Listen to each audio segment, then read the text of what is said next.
அருமினா சின்ஹா உத்தரப்பிரதேசத்துல பிறந்தவர். அவ ஒரு வாலிபால் பிளேயர். டெல்லிக்கு போறா, வேலை தேடி போறா. போகும்போது வழியில ஒரு 4 திருடங்க உயர்றானுங்க. அவகிட்ட இருந்து செயினை பறிக்கிறானுங்க. ஸ்போர்ட்ஸ் கேர்ள்ங்கிறதுனால எதிர்த்து நிக்கிறா, அடிக்கிறாங்க, வன்முறைக்கு உட்படுத்துறாங்க. செயினை பிடிச்சிட்டு அவ எதிர்க்கிறதுனால அவ மேல கோவம் வந்ததுனால அவளை பிடிச்சி ட்ரெயின்ல இருந்து தள்ளி விட்டுட்டாங்க. விழும்பொழுது அவளுடைய ரைட் லெக் செதஞ்சிருச்சு, ஒட்டிட்டு இருக்கா, நான் செதஞ்சிருச்சு. சாயந்தரம் 5:30 மணி வரைக்கும் ரெஸ்கியூ பண்றதுக்கு யாரும் வரல. காடு. அவ சொல்றா, நான் நாயை விரட்டிக்கிட்டு உட்கார்ந்து இருந்தேங்கிறா.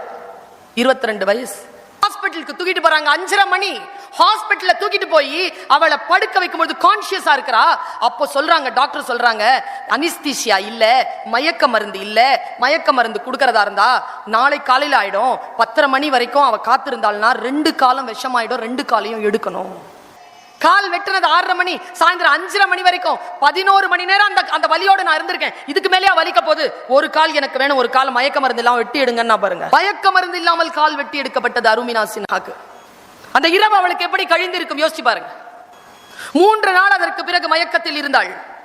மருந்து கொடுத்து தூங்க வச்சாங்க. மாமா வந்தானா, தாய் மாமா, மலை ஏறணும்னா உனக்கு பிடிக்கும்ல? ஆமா மாமா. அவள் சொல்றா, ஒரு சொல் என்ன, என் வாழ்க்கை எனக்கு திருப்பி தந்தது. அது என் தாய்மாமனுடைய வாயிலிருந்து வந்தது. அவன் சொன்னான், என் தாய்மாமன் சொன்னான், பாப்பா, மலை ஏறுவதற்கு 2 கால் அவசியம் இல்லை. அந்த காலை சரி பண்ணிட்டு அதுல ஒரு கேலிபர் ஷூவை மாட்டிக்கிட்டு அவ போய் சந்திச்சது யாரு தெரியுமா? இந்தியாவில் முதலில் எவரெஸ்ட் ஏறிய அந்த பெண்ணை போய் பார்த்திருக்கா. எப்படி ஏறுறதுன்ற டிப்ஸ் வாங்கியிருக்கா 3 மாசத்துல. நீங்க பாருங்க, 2013 மார்ச்ல அருமினா சின்ஹா எவரெஸ்ட் மலை ஏறிட்டா. மலைக்கு போயிட்டு வந்துட்டு டாக்குமெண்ட்ரி எங்க தெரியுமா எடுத்தா? ரயில்வே ட்ராக்ல. அவ என்ன தெரியுமா சொல்றா? நீ எங்கிருந்து தெரியுமா ஆரம்பிக்கணும்?